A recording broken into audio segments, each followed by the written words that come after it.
Picture this horrifying discovery. You're a Persian surgeon standing in the chaotic aftermath of the first day of fighting at Thermopylae. You're examining the corpse of a Greek soldier spread out on your table. Not one of those men with the famous crimson cloaks. This one is rougher, broader, with calloused hands. You cut open his travel pouch with your knife, expecting to find gold coins or perhaps wine rations. Instead, you find a handful of hard, bitter acorns. You freeze in confusion. In the civilized world of 480 BC, acorns are food for pigs, not men. They're what desperate animals eat when everything else has run out. Yet the man lying dead on your table did not die of starvation. He died fighting with the ferocity of a wild animal. His wounds are all in the front. He never turned his back. You have just encountered a balanophagos, an acorn eater. This was the derogatory nickname the sophisticated Greeks gave to the people of Arcadia. And right now, thousands of these so-called pig-eaters are standing on the other side of that wall, screaming for your blood. History has sold you a lie about Thermopylae, a pristine suicide squad of 300 superhuman soldiers standing alone against millions. The reality was a gritty, multicultural meat grinder where the line was held not just by Spartan discipline, but by the desperate, savage hunger of the Arcadians.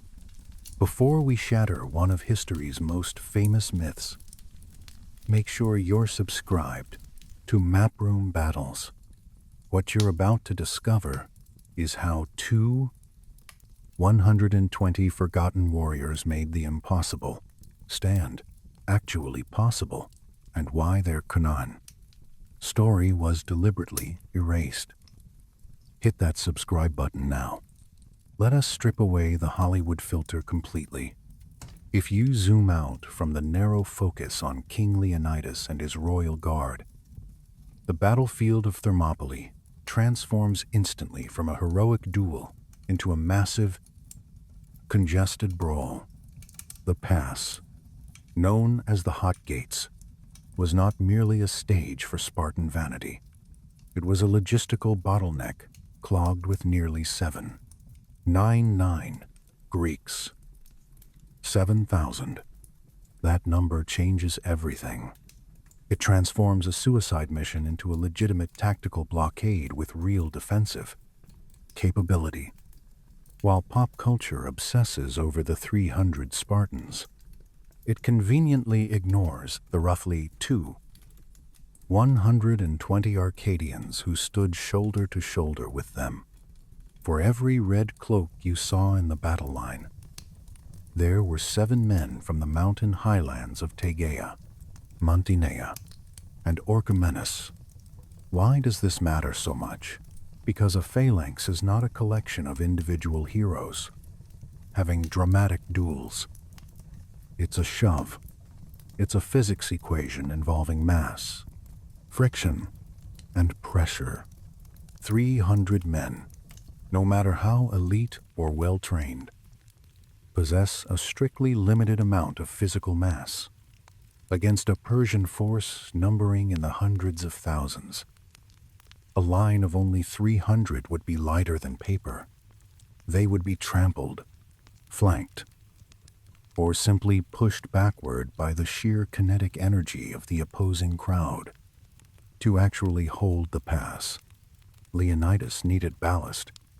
He needed heavy, immovable weight to anchor his defensive line. The Arcadians were that anchor. Geography had shaped these men into the perfect defensive weapon over centuries. Can you imagine what forged them? Sparta sits in a valley, open, fertile, and arrogant. Arcadia is a natural fortress of limestone peaks and dense wolf-infested forests in the center of the Peloponnese. The ancient Greeks believed the Arcadians were older than the moon itself. Lukam, Proselene, The pre-moon people. While Spartans spent their days oiling their bodies and practicing synchronized military drills in controlled conditions, Arcadians spent their entire lives hiking vertical slopes, herding goats across dangerous terrain, and fighting off bears with spears. Their legs were built of iron cords. Their lungs were acclimated to thin mountain air. When the call to arms came in, 480 BC, these Highlanders did not march for glory or poetic immortality. They marched because the survival of their rocky homeland depended on stopping the Persian juggernaut at the gate. But their presence created a fascinating and tense dynamic within the Greek camp that's rarely discussed.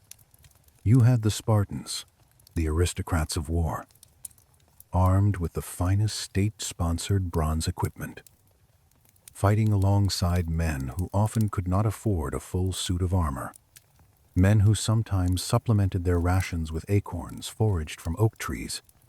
This class divide is the invisible thread running through the entire Thermopylae story. The Spartans were there to lead. The Arcadians were there to work. When the Greek coalition arrived at the pass, they found the ancient Phocian wall in ruins, just a crumbling pile of limestone, overgrown with weeds. Who do you think rebuilt it into a defensive barrier? Leonidas and his royal guard likely did not lower themselves to the degrading labor of hauling limestone blocks. That backbreaking work fell to the common soldiers, the Arcadians and other allies, who stacked the rocks that would eventually save all their lives. Erasing the Arcadians from history does more than just skew the numbers. It insults the very nature of Greek resistance. It suggests that courage is the exclusive property of the elite warrior class. But the truth is far more compelling and democratic. The defense of Thermopylae was a patchwork effort, a fragile alliance held together by necessity, mutual fear, and desperate hope. The acorn eaters did not have the luxury of a death wish or poetic martyrdom. They fought because they had to. Their families would starve if Persia won. And as we will see, when the killing started in earnest, they did not hide safely behind the Spartans. They stood right next to them, trading blows with the immortals. Their contributions were lost only because they lacked the sophisticated PR machine that Sparta wielded so effectively for centuries. We're going to walk through the fire with them. We will see the battle through their eyes. We'll smell the rot of the battlefield and understand why. For millennia, the world forgot the men who actually held the line. To understand why the line held at Thermopylae, you must first understand the men standing next to the Spartans. You have to look at where they came from and what made them who they were. What shaped the Arcadians? If you examine a topographical map of the Peloponnese, you'll see a massive jagged claw of limestone ripping through the center of the peninsula. This is Arcadia. While Sparta luxuriated in the fertile Eurotas Valley, and Athens looked outward to the sea and trade, Arcadia was landlocked, mountainous, and harsh. It was the Switzerland of ancient Greece, but without the neutrality or the banks. The Greeks had a cynical saying, if you need a war, buy an Arcadian. For centuries, the primary export of this region was not olive oil, wine, or pottery. It was violence. Professional, efficient violence. The Arcadian economy ran on the blood of its young men, because the rocky soil could barely support the population. The surplus warriors of Arcadia left their villages to serve as mercenaries for anyone, with enough silver to pay them. They fought for tyrants in Sicily, for satraps in Asia Minor, and even for the enemies of Greece. They were the premier hired guns of antiquity, renowned for grim professionalism and an ability to endure hardships that would break pampered city soldier. This mercenary tradition is what makes their presence at Thermopylae so extraordinary. When Leonidas called for aid, the Arcadians did not ask for their standard wage. There were no contracts signed, no looting rights negotiated, no payment schedule arranged. For a people who viewed war as a business transaction, this was a fundamental shift in their worldview. They marched north, not for profit, but because they understood the concept of extinction. The Persian threat was not a standard border dispute over territory. It was a flood that would drown the mountains just as easily as the valleys. Leading this contingent were the hoplites from Tegea and Mantinea. These two cities were the heavyweights of Arcadia, and they hated each other with a passion that usually eclipsed their hatred for outsiders. In any other year, Tegeans and Mantineans would be killing each other over grazing rights or border stones. Yet at the hot gates, they stood in the same shield wall. The Tegeans, numbering 500, took their positions with a chip on their shoulder. They had a long, bloody history of fighting Sparta to a standstill, a feat few other Greeks could claim. They did not fear Leonidas. They respected him only as a peer, not as a superior. Then there were the Mantineans, another 500 strong, constantly trying to outdo their Tegean rivals. This internal rivalry within the Arcadian ranks created a deadly competition on the battlefield. Neither group could afford to look weak in front of the other, and certainly not in front of the Spartans who already looked down on them. It turned the battlefield into a grim contest of valor, where the prize was not gold or glory, but bragging rights. Culturally, these men were distinct from the rest of the coalition in profound ways. They called themselves Proselene, claiming they had inhabited their mountains since before the moon rose in the night sky. Their mythology was not filled with the polite, marble-columned order of Athens. What was their culture like? Their mythology was wild and primal. They traced their lineage to Arcas, the son of Callisto, who was transformed into a bear by the gods. They were the people of the bear.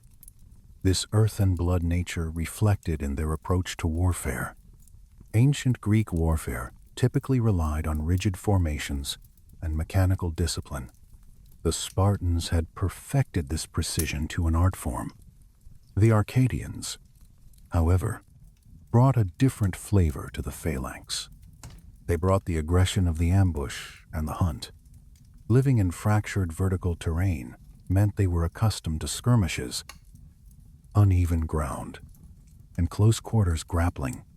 While a Spartan might strictly hold his position in the line, an Arcadian might be more inclined to surge forward aggressively, driven by raw, mountainous rage. Their patron god was Pan, the goat-legged deity of the wild. Pan was not a god of strategic warfare like Athena. He was the god of panic, the sudden, irrational fear that grips a lonely traveler in the deep woods or a soldier in the heat of battle. The Arcadians worshipped the chaos of nature itself. When they marched to Thermopylae, they brought this chaotic energy with them like a weapon. Imagine the stark contrast in the camp. On one side, you have the Spartans combing their long hair ritually and performing calisthenics in eerie silence. On the other, you have 2,000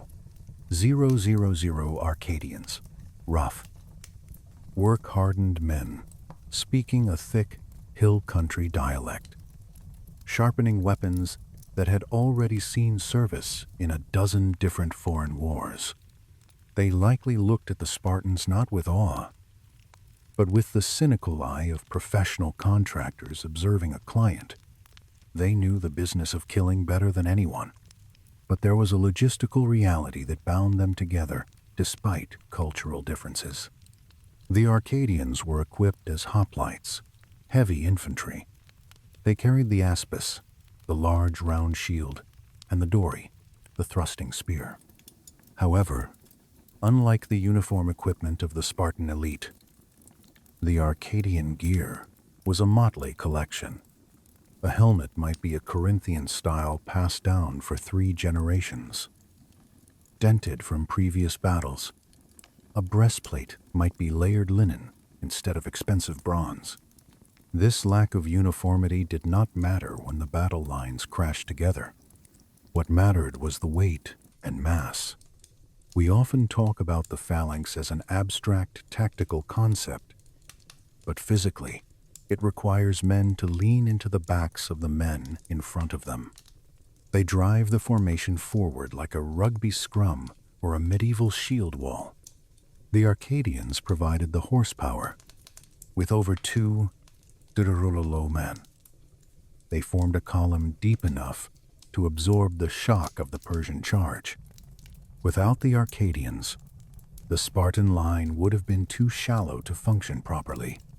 The sheer physics of the battle relied on the muscle mass of these Highlanders. Leonidas knew this. He was not a fool blinded by Spartan pride. He did not bring them along as spectators or servants. He brought them because he desperately needed the bear to guard his flanks. How did this coalition come together? By the spring of 480 BC, the world was ending. This was not a vague prophecy or political hyperbole. It was a visible, creeping reality approaching from the east. Xerxes, the king of kings, had launched the largest invasion force in human history up to that point. Herodotus claims the Persian army drank rivers dry as they marched. Even if we strip away the exaggeration, the scale was unprecedented. This was not a punitive expedition or border raid. It was a full-blown colonization event. The message was clear: submit or burn. Greece was paralyzed with fear. The oracle at Delphi was spitting out doom-laden verses, telling the Athenians to flee to the ends of the earth, and the Spartans that their king must die. Panic was the currency of the day. In this atmosphere of terror, the Greek city-states gathered at the Isthmus of Corinth to figure out how to stop the apocalypse. The strategic logic was simple. They needed to find a choke point. They needed a cork to plug the bottle of invasion. Thermopylae was that cork, but knowing where to fight was easy. Finding the men willing to do it was the problem. This brings us to the Spartan complication that made everything difficult. When the call to arms went out, Sparta was in the middle of the Carneia, a sacred religious festival honoring Apollo. Spartan law was rigid and uncompromising. No military campaigns during the Carneia. To march to war during the festival was to invite divine wrath. It was the ultimate bureaucratic excuse. The Spartan council, the ephors, were hesitant to commit their full army. They feared a Helot slave revolt at home as much as they feared the Persians abroad. Leonidas, however, understood that the Persians did not care about the Spartan liturgical calendar. He knew that if Thermopylae fell before the festival ended, the war was over. So he devised a clever loophole. Leonidas framed his departure not as a full army deployment, but as an advance guard or a personal bodyguard mission. He selected 300 men who already had living sons, ensuring their family lines would not end if they died. But Leonidas was a pragmatist, not a suicidal fool. He knew 300 men were tactically useless. They were a symbol, a diplomatic token to to show the rest of Greece that Sparta was committed to the fight. To actually hold the pass, he needed muscle. He needed the Arcadians and their numbers. The negotiation that followed was less of a diplomatic summit and more of a tense standoff. Messengers were dispatched into the Arcadian highlands with a challenge wrapped in an insult. The Spartans essentially said, "Our king is marching to die for Greece. Are the sons of the bear brave enough to follow? Or will you hide in your caves like cowards?" It was a master stroke of emotional manipulation. The Arcadians, particularly the proud warrior castes of Tegea and Mantinea, could not allow their rivals to see them as cowards, nor could they let Sparta claim sole guardianship of the Peloponnese without challenge. Yet the decision to join was fraught with suspicion and calculation. The Arcadians knew how Sparta operated. They had been on the receiving end of Spartan aggression for generations. What happened when they marched together?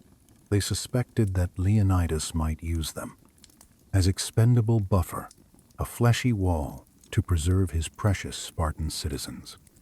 This fear was not paranoid. In Greek warfare, allies were often placed on the vulnerable flanks or dangerous positions, while the elite troops held the safest center spot. Despite the deep mistrust, the sheer magnitude of the Persian threat forced their hand. The councils of Tegea, Mantinea, Orchomenus, and the smaller Arcadian towns voted to mobilize. They did not send their entire armies. It was harvest season, and they too had religious festivals, but they sent their best warriors. The muster must have been a sight to behold. Imagine the scene as the columns converged. From the south came the Spartans, moving with a terrifying, silent uniformity, their bronze shields polished to a mirror sheen, their crimson cloaks identical in color and length. Then pouring down from the mountain tracks came the Arcadians. They were louder, less uniform, a sea of different crests and shield patterns. There was likely no warm embrace or ceremonial welcome. These men were neighbors geographically, but they were not friends. The Spartans looked down on the Arcadians as uncouth hillbillies. The Arcadians looked at the Spartans as arrogant oppressors who used religion to justify dominance. But as they looked north toward the looming threat of Xerxes, those differences had to be temporarily shelved. Leonidas took supreme command of this mixed force. His presence was the glue holding it together. For the Arcadians, serving under a Spartan king gave the mission legitimacy. It signaled that this was not a suicide run. Or so they hoped. Kings do not usually throw their lives away casually. They assumed there was a plan, a reinforcement army coming behind them. They did not know that Leonidas had likely already accepted his own death. He was leading them into a trap, and he had not told them the full extent of the danger. The coalition that marched north was a fragile organism. It consisted of roughly 0 men in total. The Arcadians formed the spine and muscle of this beast. As they marched through Boeotia and toward the Malian Gulf, the reality of their situation began to sink in. They were leaving the safety of their mountains for a narrow strip of coastland. They were trusting their lives to a king who had brought his own burial shroud in the form of a cloak. The alliance was impossible because it defied the natural political gravity of ancient Greece. City-states were fiercely independent. They preferred to die alone than fight together under another's command. That they marched together at all is a testament to the terror Xerxes inspired. As they approached the hot gates, the smell of sulfur from the thermal springs drifted on the wind, mixing with the salt air.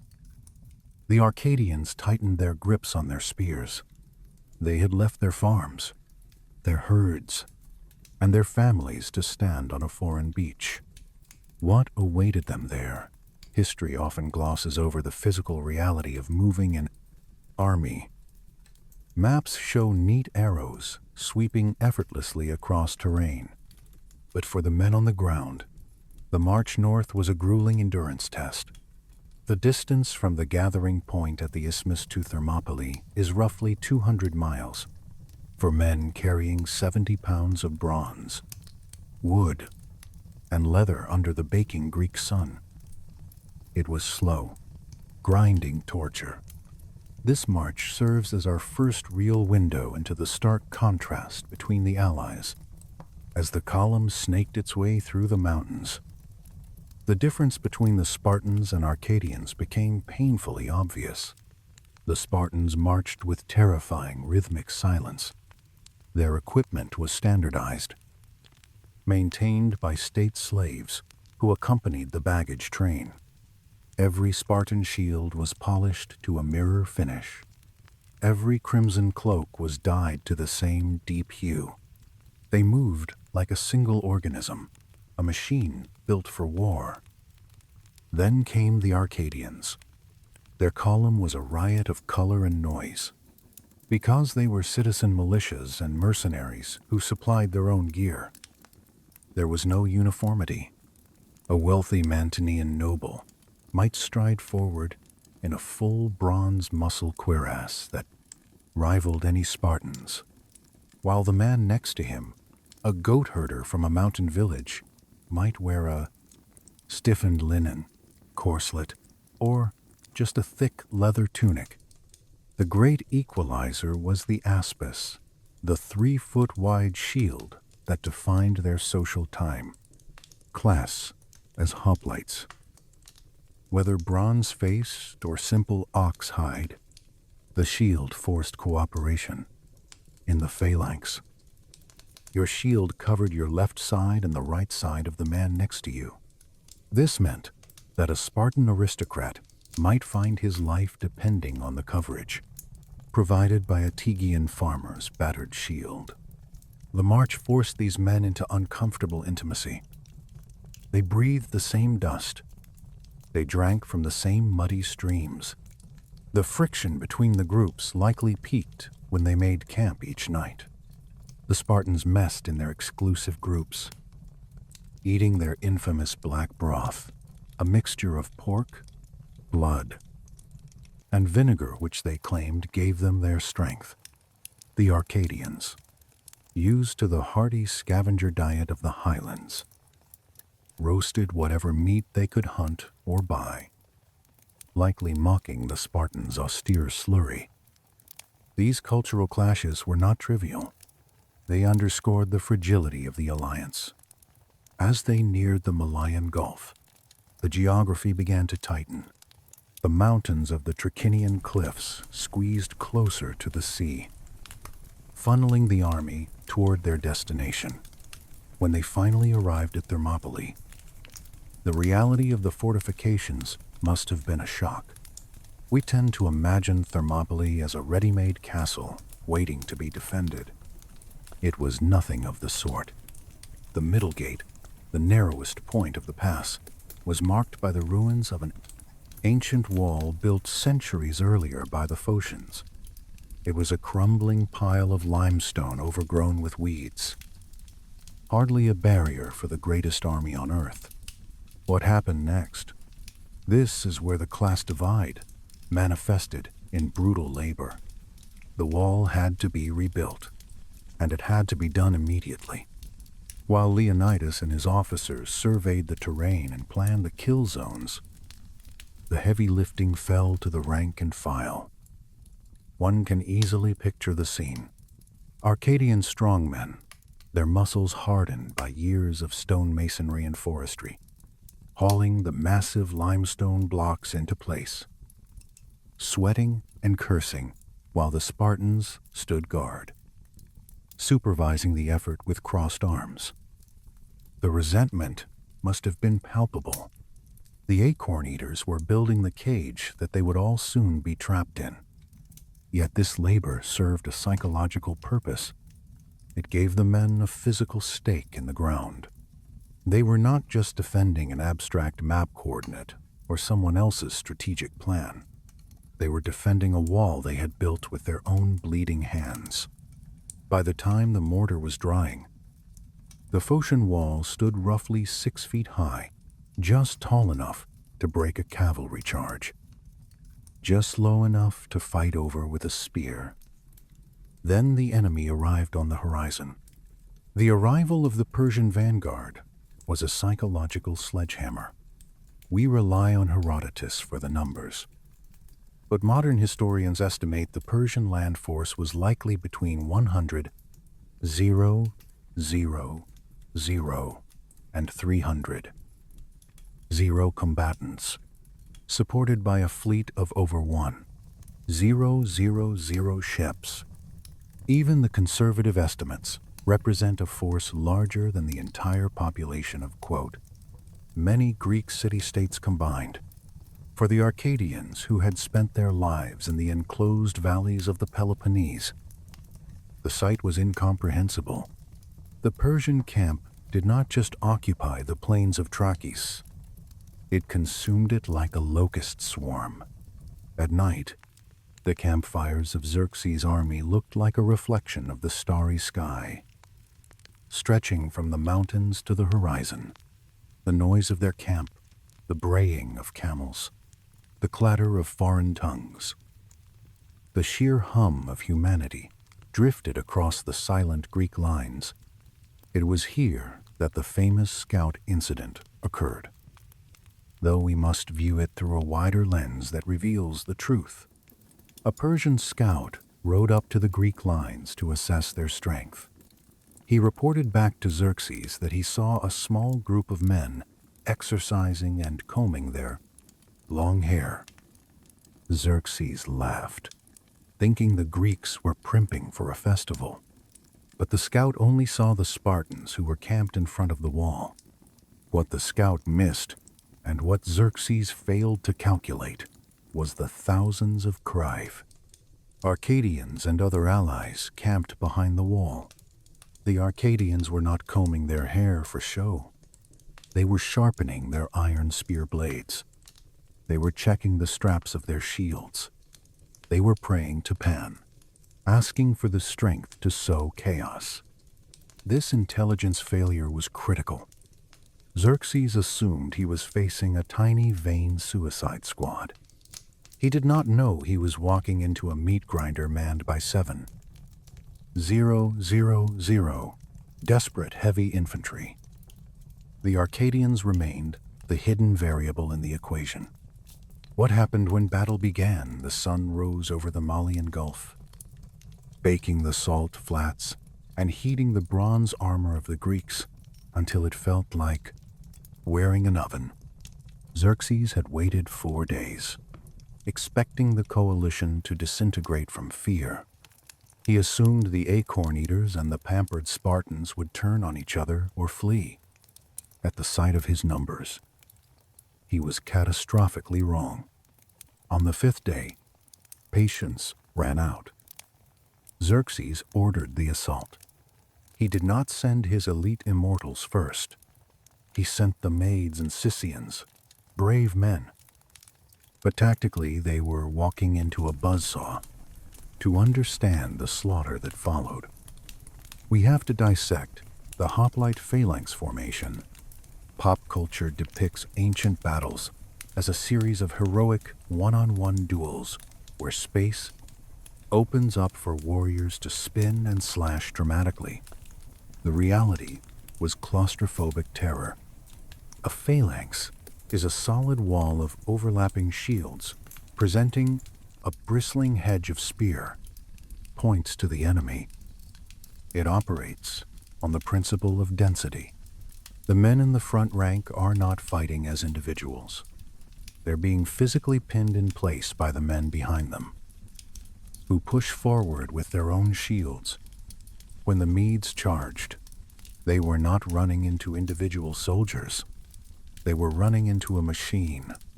The collision sounded like a car crash. bronze smashing against wicker, wood snapping, men grunting as the breath was knocked out of thousands of lungs simultaneously.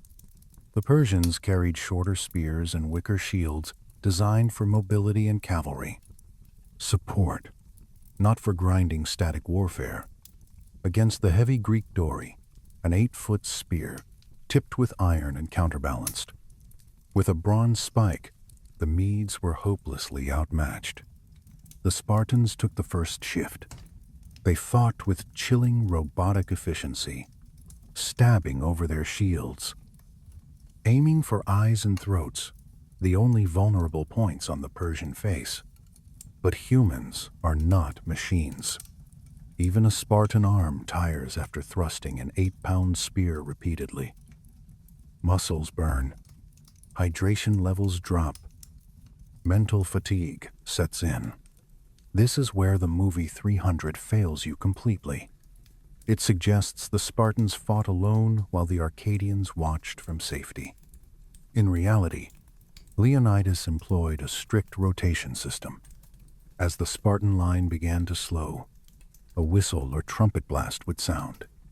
The Spartans would perform a complex maneuver, opening their files to retreat while the next contingent stepped forward to plug the gaps. Tagians, Mantineans, forward. Now the Persians were not facing the silent, disciplined Spartans. They were facing the bear. The Arcadians slammed into the line with different energy. If the Spartans were surgical, the Arcadians were brutal. These were men who hunted boar with javelins. They brought raw, guttural aggression to combat. Can you feel their fury? The men of Tegea, fueled by their rivalry with Mantinea, competed to see who could drop more Medes. The Mantineans, refusing to be outdone by their ancient rivals, pushed the line forward with reckless force.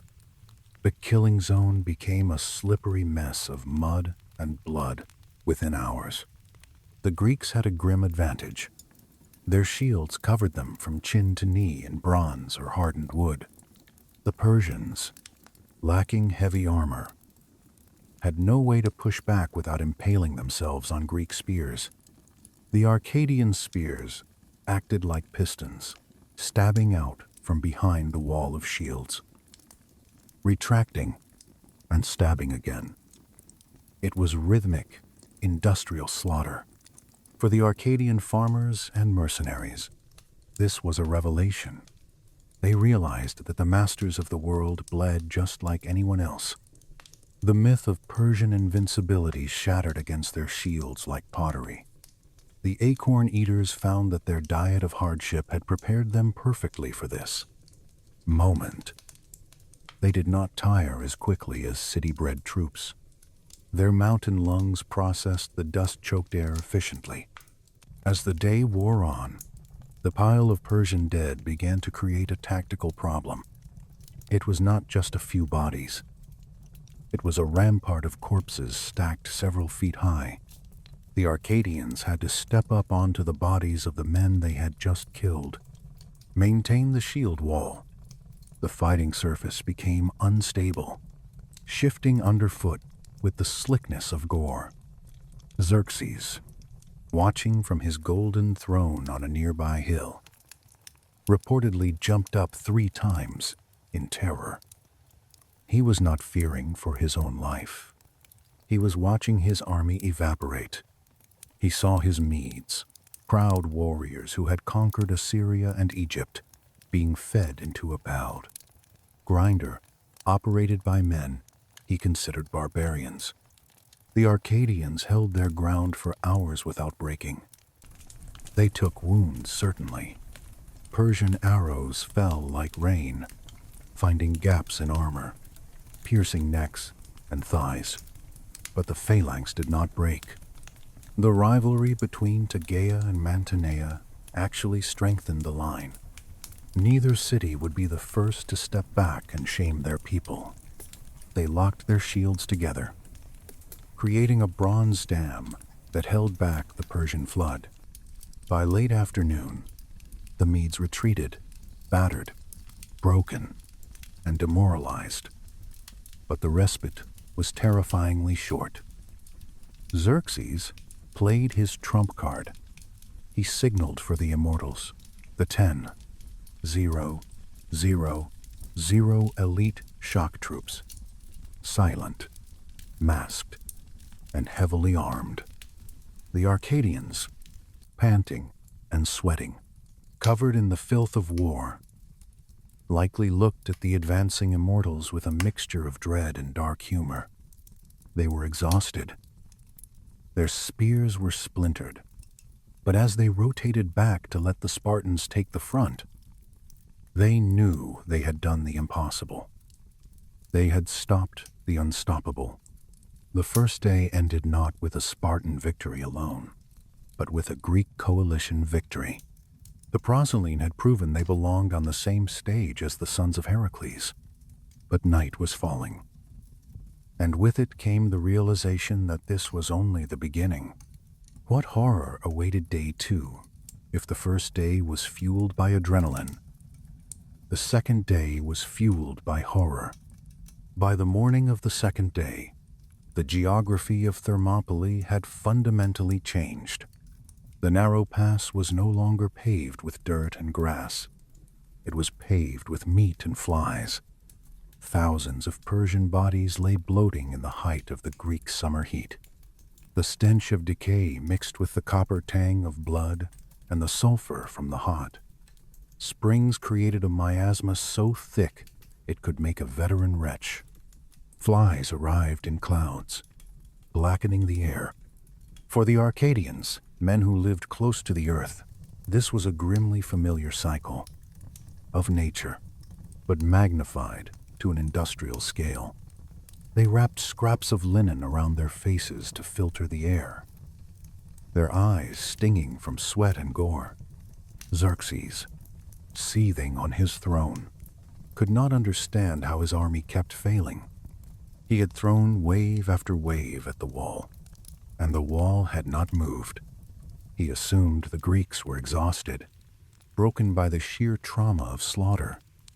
He was partially right about exhaustion, but he catastrophically underestimated their resolve.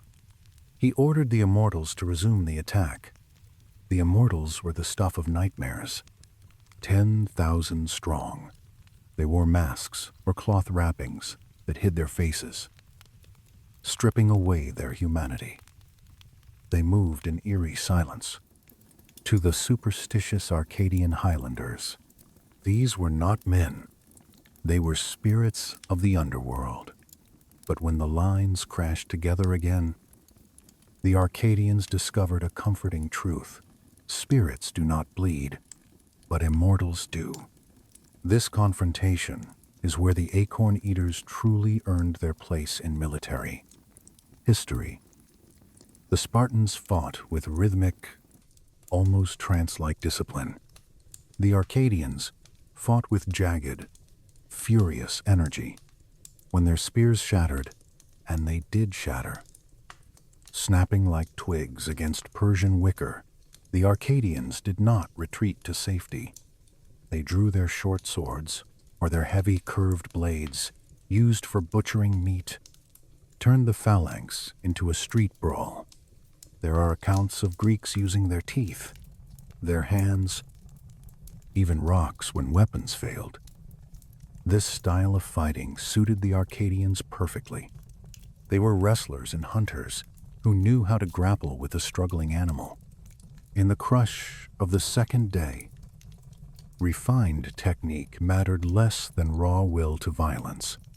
The Tegeans and Mantineans, shoulder to shoulder with the Spartans, butchered the immortals. They pulled them into the shield wall and stabbed them in the guts, effectively demystifying the elite Persian guard. But something else was happening behind the Greek lines that rarely gets discussed. What was changing? A psychological shift was occurring. The class barriers were dissolving in blood. On the march north, the Spartans had looked at the Arcadians with disdain. The Arcadians had viewed the Spartans with envy and suspicion, but after 24 hours of standing in the same blood, those social constructs evaporated.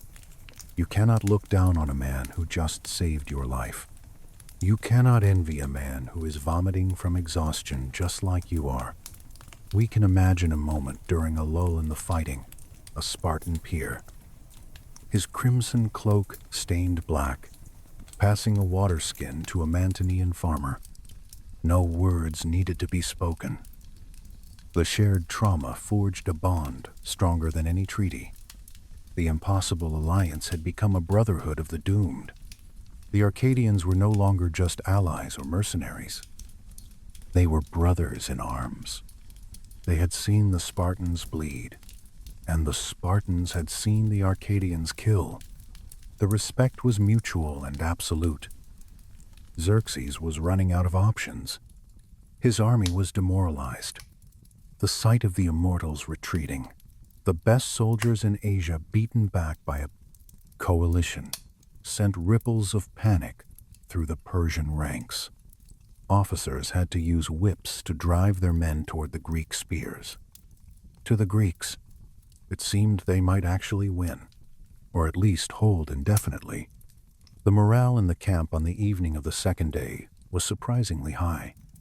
They were tired, wounded, and filthy, but they were alive. They had held the gate against the world. The Arcadians cleaned their weapons, ate their meager rations, and perhaps dared to hope. They did not know the game was rigged. While they were celebrating their survival, a local Malian shepherd named Ephialtes was walking toward the Persian camp. He was not carrying a weapon. He was carrying a secret, a map of the goat paths that crisscrossed the mountains above. Them. The tragedy of the Arcadians is not that they failed to fight. It is that their valor was rendered meaningless by treachery. They had defeated the Persian army on the field, only to be defeated by a handshake in the dark. As night fell on the second day, the Arcadians slept the deep sleep of the exhausted, unaware that the shadow of betrayal was already moving through the oak forests they loved. The Oenopeia path was open, and the end was marching down it. While the Arcadians and Spartans slept, the fate of Greece was being sold for a bag of gold. The betrayal did not happen on the battlefield. It happened in the tent of Xerxes. Ephialtes offered him the one thing his army of millions could not buy: a back door. What was this path? The Oenopeia path was a goat track, narrow, steep, and choked with oak forests winding through the ridges of Mount Calidromus. It was invisible from the coast, a secret known only to locals. Leonidas was not a fool. He knew about the path. He had stationed 1,000 Phocian hoplites up on the mountain to guard this specific route. He believed the flank was secure, but history turns on the smallest hinges. Under cover of a moonless night, the Immortals, led by the commander Hydarnes, began the ascent. They moved with the silence of assassins, climbing the spine of the mountain, while the Greek camp below remained oblivious. At dawn, they reached the summit. The Phocians, hearing the rustle of thousands of feet in dry leaves, scrambled to arms. This was the moment that decided the war. If the Phocians had held their ground and blocked the narrow track, the Immortals would have been bottled up. But the Phocians made a strategic failure of catastrophic proportions. Seeing the massive Persian force, they assumed they were the primary target. Panic took control. Instead of holding the choke point, they retreated to a nearby hill to make a defensive stand, preparing to die protecting themselves. Hydarnes must have laughed. He did not care about the Phocians. He ignored them completely and simply marched his men past the confused Phocian line. He began the descent toward the rear of Leonidas's position. The door was not just unlocked. It had been left wide open. Back at the coast, the first warning signs came with the morning light. Lookouts spotted the glint of armor moving down the mountainside behind them. The realization hit the camp like a physical blow. The impossible had happened. They were flanked. The phalanx is a directional weapon designed to face forward. It cannot fight an enemy coming from behind. Leonidas called a final council of war. This was not a debate about tactics. It was a debate about survival. The captains of the various city-states were shouting, arguing, pointing fingers. The overarching sentiment was panic. Why stay? To stay was suicide. For the Arcadians, the situation was particularly bitter. They had done everything asked of them. They had bled. They had held the line. They had proven their worth. Now, because of a failure by the Phocians up on the mountain, they were trapped. This moment defines the leadership of Leonidas. He did not order a mass suicide. He understood that the Greek coalition was the only army standing between Xerxes and Do, the rest of Greece. If the entire force of 7,000 men died here today, there would be no one left to defend the isthmus or fight at Plataea. So he made a decision that has been misinterpreted for millennia. What was his choice? He did not just decide to stay. He decided to dismiss the bulk of the army. This was not an act of martyrdom alone. It was tactical sacrifice. Someone had to stay behind to hold the pass long enough to delay the Persian cavalry so the rest of the army could escape. If everyone ran at once, the Persian cavalry would run them down on the open plains. A rear guard was necessary. The tension in the air was thick enough to choke on. The Arcadians looked at the Spartans. The Spartans looked at the Arcadians.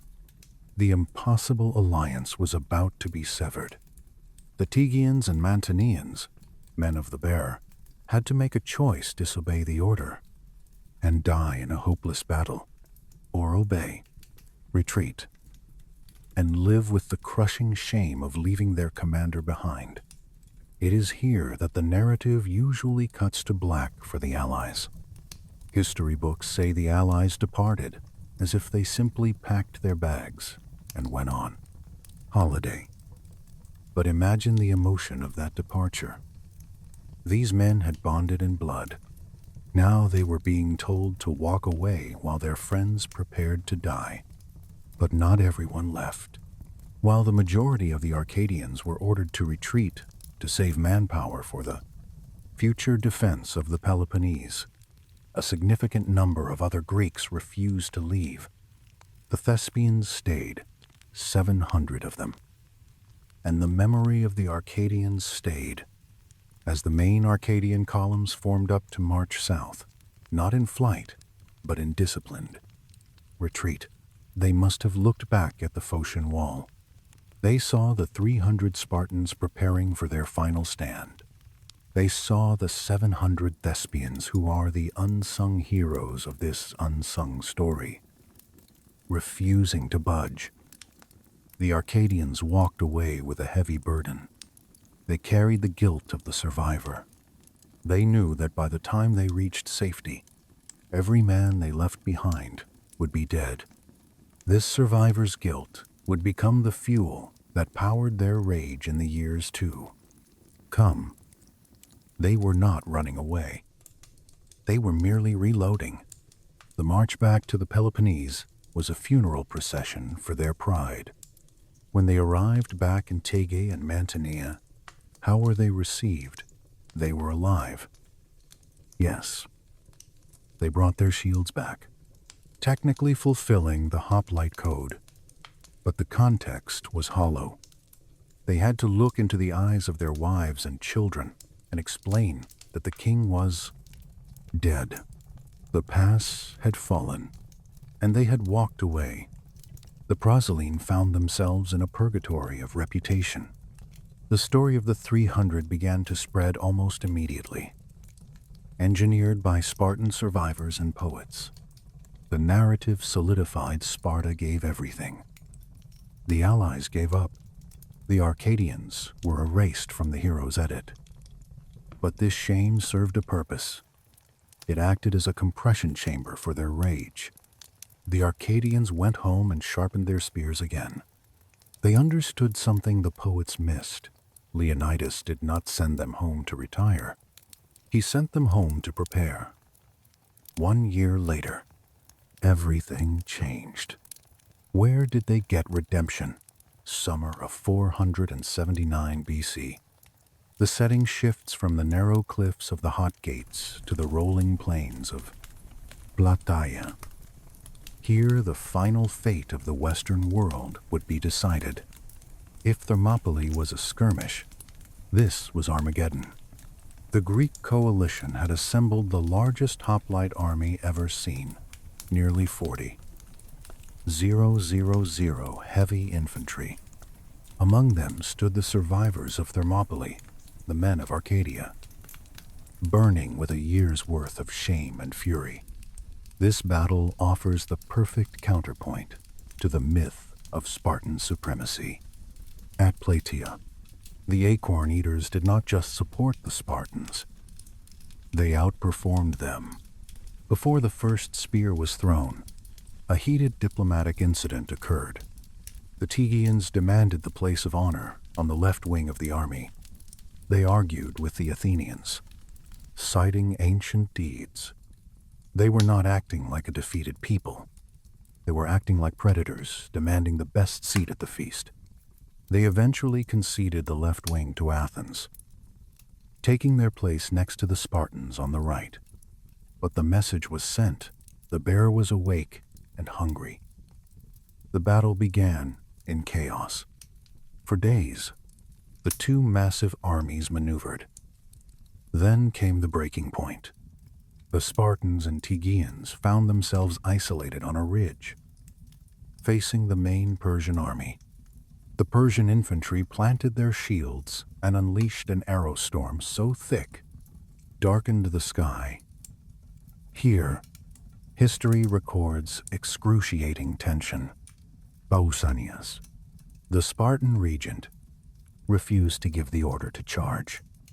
He was stuck in religious ritual, sacrificing goat after goat, waiting for favorable omens from the gods.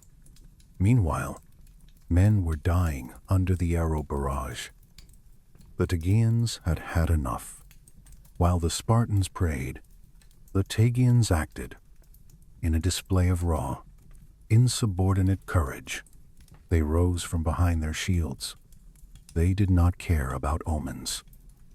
They cared about the blood debt they owed to Leonidas. With a roar that echoed across the plain, they charged the Persian line first. Seeing their allies surge forward, the Spartans finally joined the rush. But make no mistake, the Arcadians initiated contact. The collision was catastrophic for the Persians. The pent-up aggression of the Tegeans was unleashed in a frenzy of close quarters. Violence. The battle turned into a rout. The leaderless Persian mob fled to their fortified wooden stockade. And this is where the Arcadians delivered their final, undeniable statement. The Spartans, for all their prowess in open battle, were notoriously bad at siege warfare. They reached the stockade and stalled, unable to breach the walls. Then the Tegeans arrived. The men of the mountains tore into the fortifications.